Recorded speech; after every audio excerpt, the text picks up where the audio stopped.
Learn English with Buck. Start with why. Playing the price game, however, can come at tremendous cost and can create a significant dilemma for the company. For the seller, selling based on price is like heroin. The short-term gain is fantastic, but the more you do it, the harder it becomes to kick the habit. Once buyers get used to paying a lower than average price for a product or service, it is very hard to get them to pay more. And the sellers, facing overwhelming pressure to push prices lower and lower in order to compete, find their margins cut slimmer and slimmer. This only drives a need to sell more to compensate. And the quickest way to do that is price again. And so the downward spiral of price addiction sets in. In the drug world, these addicts are called junkies. In the business world, we call them commodities, insurance, home computers, mobile phone service, any number of packaged goods. The list of commodities created by the price game goes on and on. In nearly every circumstance, the companies that are forced to treat their products as commodities brought it upon themselves. I cannot debate that dropping the price is not a perfectly legitimate way of driving business. The challenge is staying profitable. Walmart seems to be an exception to the rule. They have built a phenomenally successful business playing the price game, but it also came at a high cost. Scale helped Walmart avoid the inherent weaknesses of a price strategy, but the company's obsession with price above all else has left it scandal-ridden and hurt its reputation. And every one of the company's scandals was born from its attempts to keep costs down so it could afford to offer such low prices. Price always costs something. The question is, how much are you willing to pay for the money you make? Promotions. General Motors had a bold goal: to lead the American automotive industry in market share. In the 1950s, there were 4 choices of car manufacturer in the United States: GM, Ford, Chrysler, and A&C. Before foreign automakers entered the field, GM dominated. New competition, as one would expect, made that goal harder to maintain. I don't need to provide any data to explain how much has changed in the auto industry in 50 years. But General Motors held fast through most of the last century and maintained its price dominance. Since 1990, however, Toyota's share of the U.S. market has more than doubled. By 2007, Toyota's share had climbed to 16.3% from only 7.8%. During the same period, GM saw its U.S. market share drop dramatically from 35% in 1990 to 23.8% in 2007. And in early 2008, the unthinkable happened. U.S. consumers bought more foreign-made automobiles than ones made in America. Since the 1990s, faced with this onslaught of competition from Japan, GM and the other U.S. automakers have scrambled to offer incentives aimed at helping them hold on to their dwindling share. Heavily promoted with advertising, GM, for one, has offered cashback incentives of between $500 and $7,000 to customers who bought their cars and trucks. For a long time, the promotions worked brilliantly. GM's sales were on the rise again. But in the long term, the incentives only helped to dramatically erode GM's profit margins and put them in a deep hole. In 2007, GM lost $729 per vehicle, in large part due to incentives. Realizing that the model was unsustainable, GM announced it would reduce the amount of the cashback incentives it offered, and with that reduction, sales plummeted. No cash, no customers. The auto industry had effectively created cashback junkies out of customers, building an expectation that there's no such thing as full price. Whether it is 2-for-1 or free toy inside, promotions are such common manipulations that we often forget that we're being manipulated in the first place. Next time you're in the market for a digital camera, for example, pay attention to how you make your decision. You'll easily find 2 or 3 cameras with the specifications you need: size, number of megapixels, comparable price, good brand name. But perhaps one has a promotion of free carrying case or free memory card. Given the relative parity of the features and benefits, that little something extra is sometimes all it takes to tip the scale. In the business-to-business world, promotions are called value-added, but the principles are the same. Give something away for free to reduce the risk so that someone will do business with you. And like price, promotions work. The manipulative nature of promotions is so well established in retail that the industry even named one of the principles. They call it breakage. Breakage measures the percentage of customers who fail to take advantage of a promotion and end up paying full price for a product instead. This typically happens when buyers don't bother performing the necessary steps to claim their rebates, a process purposely kept complicated or inconvenient to increase the likelihood of mistakes or inaction to keep that breakage number up. Rebates typically require the customer to send in a copy of a receipt, cut out a barcode from the packaging, and painstakingly fill out a rebate form with details about the product and how it was purchased. Sending in the wrong part of the box or leaving out a detail on the application can delay the rebate for weeks, months, or void it altogether. The rebate industry also has a name for the number of customers who just don't bother to apply for the rebate or who never cash the rebate check they receive. That's called slippage. For businesses, the short-term benefits of rebates and other manipulations are clear. A rebate lures customers to pay full price for a product that they may have considered buying only because of the prospect of a partial refund. But nearly 40% of those customers never get the lower price they thought they were paying. Call it a tax on the disorganized, but retailers rely on it. Regulators have stepped up their scrutiny of the rebate industry, but with only limited success. The rebate process remains cumbersome, and that means free money for the seller. Manipulation at its best, but at what cost? Fear. If someone were to hold up a bank with a banana in his pocket, he would be charged with armed robbery. Clearly, no victim was in any danger of being shot, but it is the belief that the robber has a real gun that is considered by the law. And for good reason. Knowing full well that fear will motivate them to comply with his demands, the robber took steps to make his victims afraid. Fear, real or perceived, is arguably the most powerful manipulation of the lot. No one ever got fired for hiring IBM, goes the old adage, describing a behavior completely born out of fear.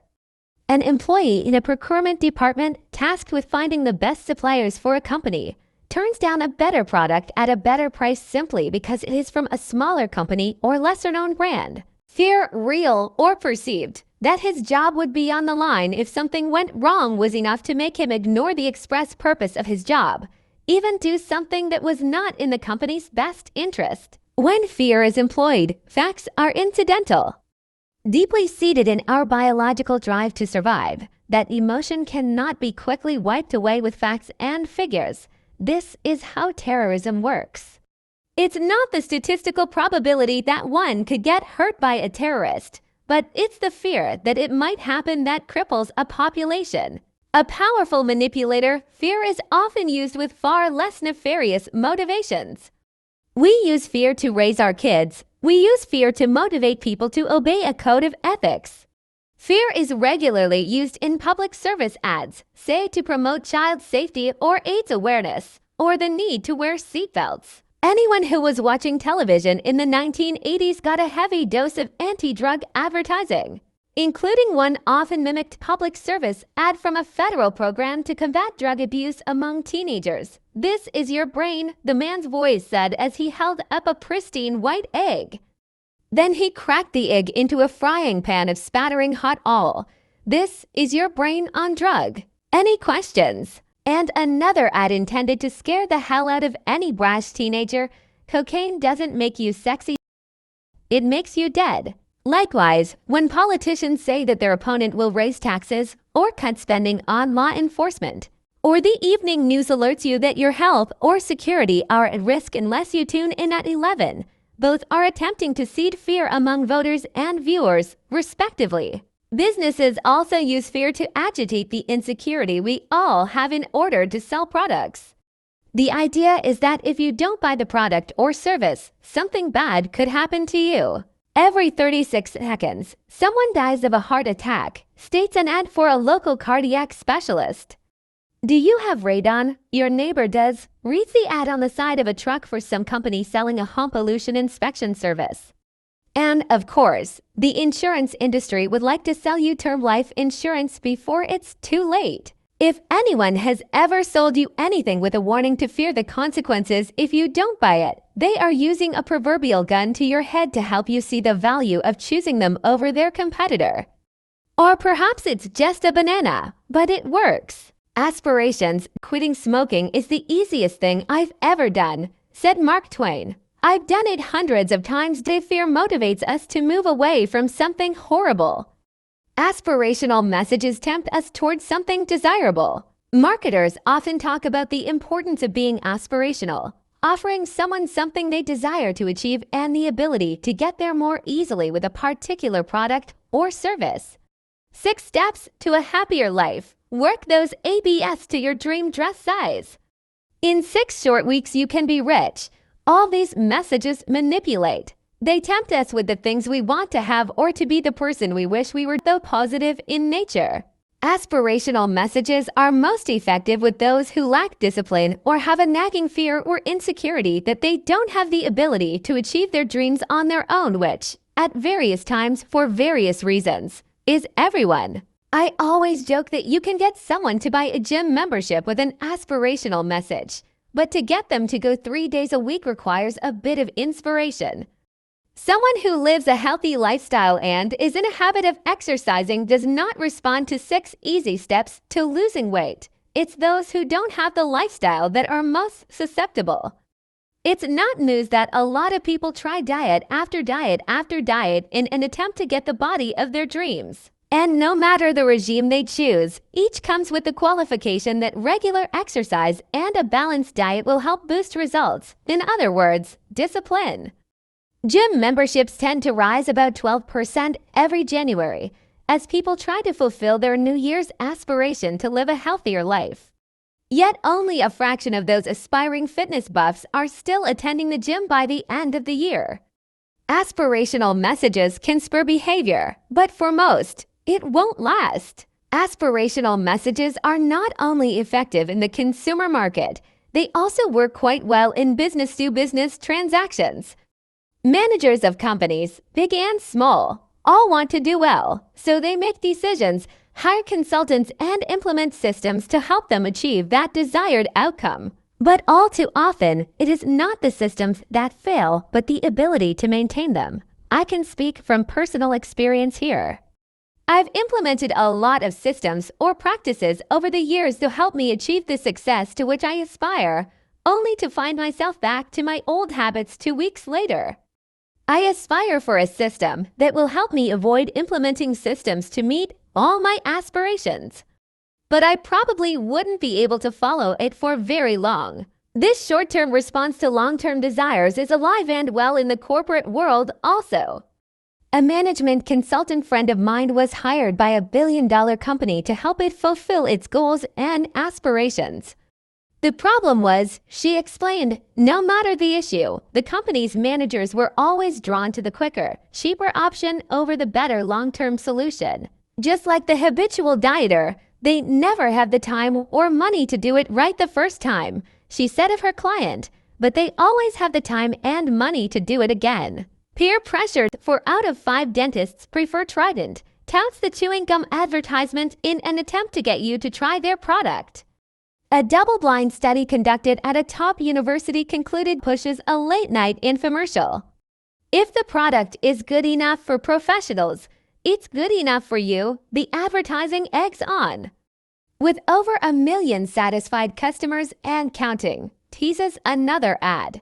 These are all forms of peer pressure. When marketers report that a majority of a population or a group of experts prefers their product over another, they are attempting to sway the buyer to believing that whatever they are selling is better.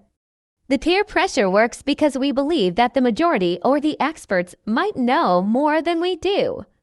Peer pressure works not because the majority or the experts are always right, but because we fear that we may be wrong. Celebrity endorsements are sometimes used to add peer pressure to the sales pitch.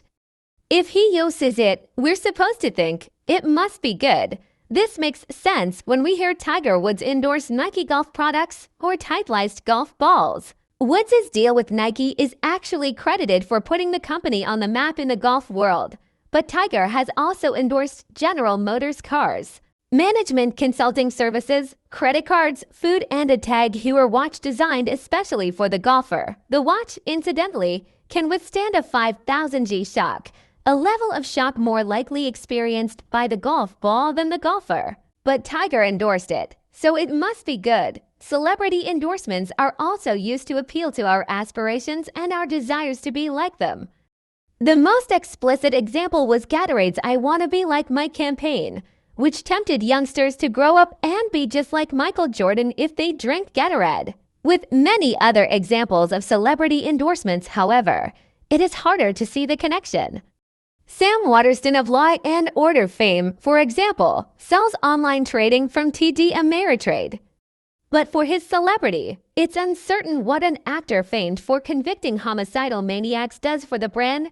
I guess he's trustworthy. Impressionable youth are not the only ones subject to peer pressure. Most of us have probably had an experience of being pressured by a salesman. Have you ever had a sales rep try to sell you some office solution by telling you that 70% of your competitors are using their service, so why aren't you? But what if 70% of your competitors are idiots?